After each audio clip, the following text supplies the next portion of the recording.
Bonjour à tous et bienvenue dans cette vidéo d'analyse hebdomadaire sur le gold, donc l'or. Alors n'hésitez pas à vous abonner à la chaîne et activer la petite cloche si jamais ce n'est pas encore le cas, afin d'être averti des prochaines vidéos qui sortiront sur la chaîne.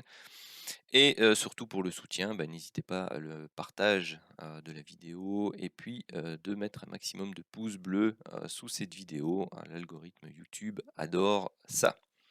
Allez, c'est parti pour la suite de l'analyse du gold. Et puis je rappelle que la semaine dernière, donc j'avais refait un point complet sur la structure générale. Donc si vous voulez, vous pouvez aller visionner d'abord cette vidéo afin d'être bien à jour pour pouvoir suivre donc correctement aussi la suite de l'analyse qui est celle d'aujourd'hui.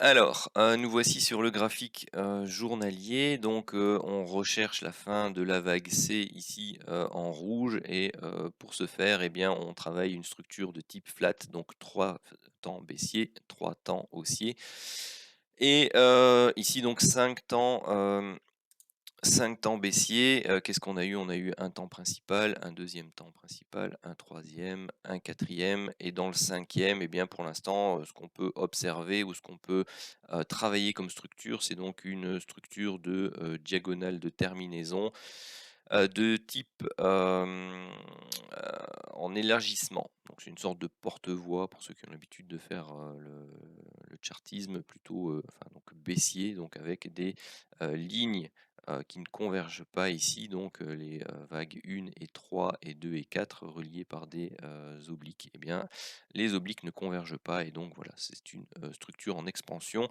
et donc avec une augmentation de la volatilité sur chaque phase de d'impulsion ou de correction. Donc vous voyez, hein, la 1 est plus courte que la 3 doit être plus courte que la 5.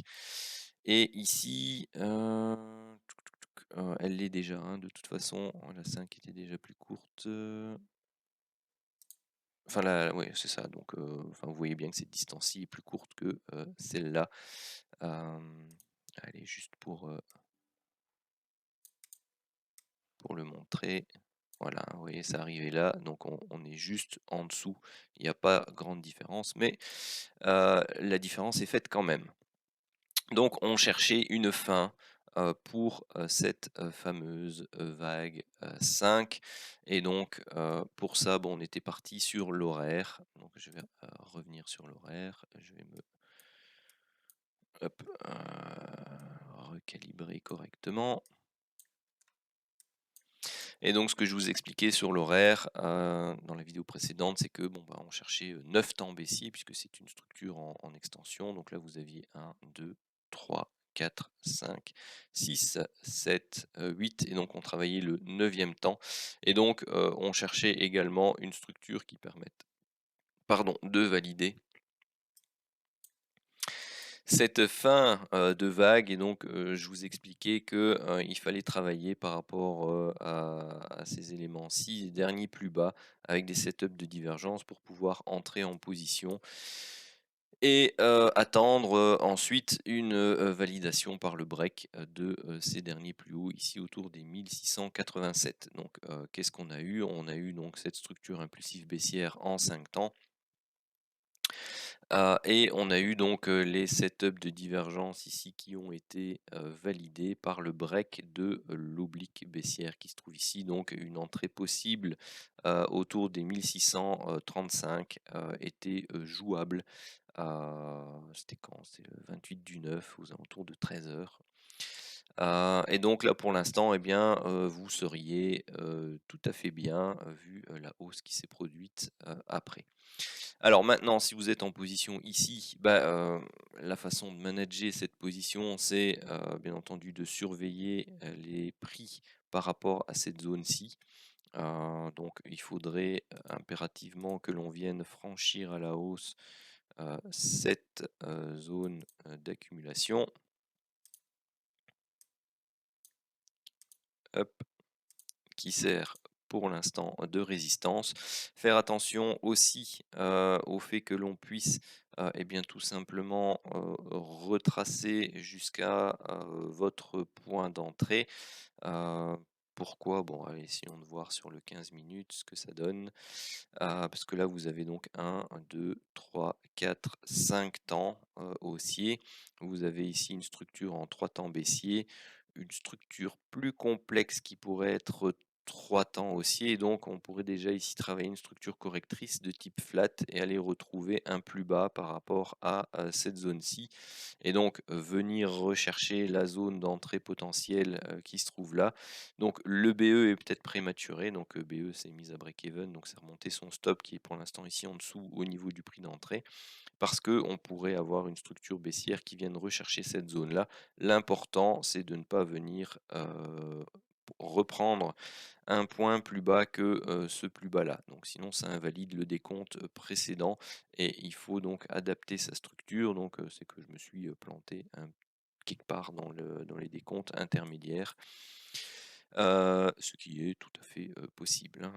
Nul n'est parfait et l'analyse technique reste une approche donc technique qui doit s'adapter au fur et à mesure avec l'évolution du marché puisque c'est lui qui dicte exactement la psychologie qui est à suivre et donc les structures de prix qui y correspondent. Donc voilà pour l'or. Donc si je devais définir par exemple en journalier des objectifs pour une reprise haussière, eh bien, bien entendu, si ceci est la fin d'une structure correctrice, on va aller rechercher des plus hauts historiques, hein. Donc à terme, c'est un retour autour des 2072 dollars. Dans les premiers temps, donc c'est vraiment cette zone-ci dessinée en rouge, donc les 1686, puis les 1730-35, les 1767, et puis le plus important, ce sera celui-là, donc les 1806, voire la zone ici des 1856 à 1875. Donc c'est elle qui constituera, suivant pour moi le principe de la loi de Do, la cassure du dernier plus haut de la structure précédente. Donc c'est celui-ci. Vous aurez un prémisse avec celui-là. Et puis vous avez sur les unités de temps plus courtes vraiment cette zone-ci et toutes les autres là citées. La cassure du range ici, enfin pardon, du canal baissier en rouge, la cassure de l'oblique formée par 2 et 4, et ainsi de suite pour pouvoir remonter la pente et aller rechercher pas mal de choses. Je ne sais pas si... Ah oui, si c'est ça. Hop. Donc où est-ce qu'on serait rentré? On serait rentré là, quelque part par là. Vous avez un stop quelque part ici, et puis vous avez les objectifs qui peuvent être, donc si vous avez celui-là en premier, vous avez un risk reward de quasi 3. Si vous avez celui-là, vous avez quasi 4,5. Celui-ci 6,5 et celui-là quasi du 8,5. Donc c'est pas mal du tout comme risque.